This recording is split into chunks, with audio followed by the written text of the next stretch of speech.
हमारे साथ भूपेंद्र चौरसिया जी जुड़ गए हैं। भूपेंद्र चौरसिया जी रात से ही जुड़े हुए हैं हमारे साथ और ये लगातार यहाँ पे डटे हुए हैं स्पॉट पे रात के 9 बजे से ही। भूपेंद्र चौरसिया जी, एक खबर सामने आ रही है। एक तो बेसमेंट में सबसे पहले B2 में था ये लाइब्रेरी, ऊपर से इसमें बायोमेट्रिक सिस्टम था। पानी जाने की वजह से बत्ती गुल हो गई, बच्चे फंस गए। इसके बारे में बताइए, बायोमेट्रिक होना कितना मतलब देखिए आप समझिए, नुकसानदायक हो गया। कोई भी लाइब्रेरी होती है उसमें बायोमेट्रिक का सिस्टम रखा जाता है, वो लीगल होता है फर्स्ट फ्लोर सेकंड फ्लोर पे। पर यहाँ पे बेसमेंट में इलीगल तरीके से लाइब्रेरी चल रही थी और जो इनको एनओसी है वो फायर एनओसी भी जो है वो दी नहीं गई थी। ये बिना फायर एनओसी के जो है ये अपना संचालन कर रहे थे। और आपको मैं ये बताना चाहता हूँ कि यहाँ से एक दो बड़ी बड़ी गाड़ियाँ गई और पानी का बहाव इतना तेज़ था कि वो अंदर चला गया B2 में। और उसके बाद फिर जो है ऑटोमेटिक सिस्टम जो था गेट वो लॉक हो गया और बच्चे अंदर ही रह गए। और ये 20 से 25 मिनट जो है उसमें पानी अंदर गया है। और मेरी कुछ NDRF की टीम से बात हुई, उनने बताया अंदर 15 फीट तक पानी था। तो आप समझिए कितना मुश्किल था एक इंसान को अपनी जान बचाना, क्योंकि नॉर्मल हाइट जो होती है वो अगर हम लड़कियों की से वो अंदर तड़प रहे होंगे। तड़प सर, वो तड़प के जो है 3 लोगों की जान गई है और बाकी तो कि जैसे तैसे जो है वो सर्वाइव कर गए। तो मैं यही कहूँगा आपके चैनल के माध्यम से कि ये जो 3 मौत है इसकी ज़िम्मेदार 3 अलग अलग कड़ियाँ हैं।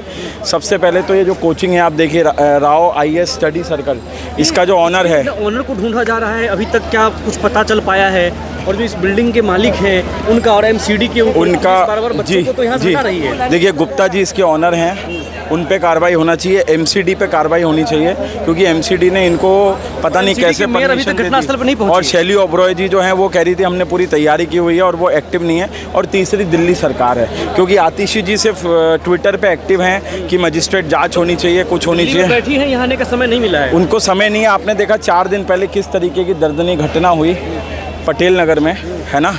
वहाँ पे नीलेश नाम का जो बच्चा था जिसने प्री क्रॉस कर लिया था, मेंस की तैयारी में था, पानी के गड्ढे से बचने के लिए एक गेट को ऐसे पकड़ता है और किस तरीके से जो है करंट से मर जाता है।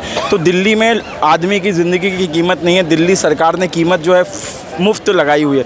जैसे मुफ्त बिजली बोल रहे हैं, ऐसे मुझे लगता है ज़िंदगी की कीमत भी मुफ्त है। लोग मरें, डूबें, करंट से मरें, कैसे मरें, दिल्ली सरकार को कोई फ़र्क नहीं पड़ता। दिल्ली सरकार सोई हुई है।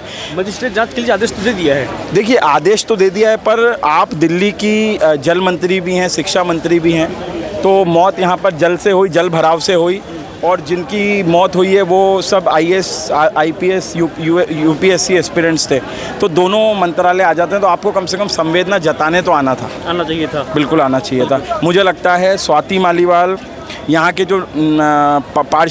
जो विधायक हैं दुर्गेश पाठक, उनको आसपास के लोग काफ़ी दिनों से जो है इंटीमेशन दे रहे थे जल भराव होता है, प्रॉब्लम होती है, बट उनने भी कोई एक्शन नहीं लिया। दुर्गेश पाठक, आतिशी, ऑनर जो हैं वो गुप्ता जी और शैली ओबराय और MCD के सारे जो भ्रष्ट अफसर हैं, इन सब पे 302 के अंदर मुकदमा होना चाहिए, क्योंकि इन 3 मासूम जानों का जो है उसका कौन गुनहगार है। तो इन पे 302 का मुकदमा लगे। मैं दिल्ली पुलिस से यही दरख्वास्त करूँगा। यही दरख्वास्त है। मामला कहाँ तक पहुँचा है? ये छात्र क्या कह रहे हैं? सर मैं रात से छात्रों के साथ हूँ। छात्रों की यही मांग है कि जस्टिस होनी चाहिए और इमीडिएटली जो ये है आपकी हमारी वाटर मिनिस्टर है आतिशी, ये रिज़ाइन दे और शैली ओबरॉय रिज़ाइन दे और ये जो मालिक है गुप्ता, इसको पकड़ा जाए। सबसे बड़ी बात ये है कि 11 घंटे से पुलिस छात्रों को आश्वासन पे आश्वासन दिए जा रही है, लेकिन ये पकड़ने की कोशिश कर भी रही है कि नहीं कर रही है? देखिए मैंने कल जो रात को देखा, NDRF की टीम बड़ी चुस्त थी, पुलिस बड़ी चुस्त थी।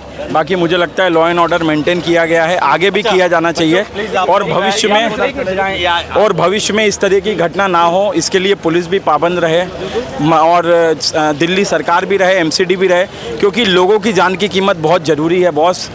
3 जानें चली गई और एक अगर हम नीलेश को मिला लें तो 4 दिन में 4 जानें। आतिशी जी आप बताइए इसका गुनहगार कौन है? दिल्ली सरकार है, आप खुद हैं, MCD है, शैली ओबरॉय हैं, आपके विधायक दुर्गेश पाठक हैं और पूरा का पूरा ये ऑनर है। इन चारों को सख्त से सख्त सज़ा देनी चाहिए और 302 में इनके खिलाफ मुकदमा दर्ज। ठीक है। तो अभी आप देख रहे थे हमारे साथ डॉक्टर चौरसिया जी थे। डॉक्टर चौरसिया जी लगातार बच्चों के साथ, स्टूडेंट के साथ स्पॉट पे 9 बजे से ही डटे हुए हैं, जिस तरह से ऑन द स्पॉट पर डटा हुआ है। हमने पहले भी डॉक्टर साहब से बात किया और अभी भी बात की है। आप देखिए कि बच्चों का प्रदर्शन पीछे तेज हो गया है और रैपिड एंटी फोर्स का भी यहाँ पर जो है एंट्री हो गई है। शायद अब कुछ बल प्रयोग किया जाए, ऐसा कुछ हो सकता है। अभी हम लगातार डटे हुए हैं, देखते हैं क्या कुछ होता है। जो कुछ भी होता है हम यहाँ से दिखाएंगे। आप देखिए यहाँ पे किस तरह से पुलिस फोर्स की तैनाती हो गई है और यहाँ जो है स्टूडेंट्स भी लगातार प्रदर्शन कर रहे हैं। स्वाति मालीवाल जी अभी यहाँ आई थी, स्टूडेंट के भारी विरोध प्रदर्शन के बाद जो है उन्हें वापस जाना पड़ा।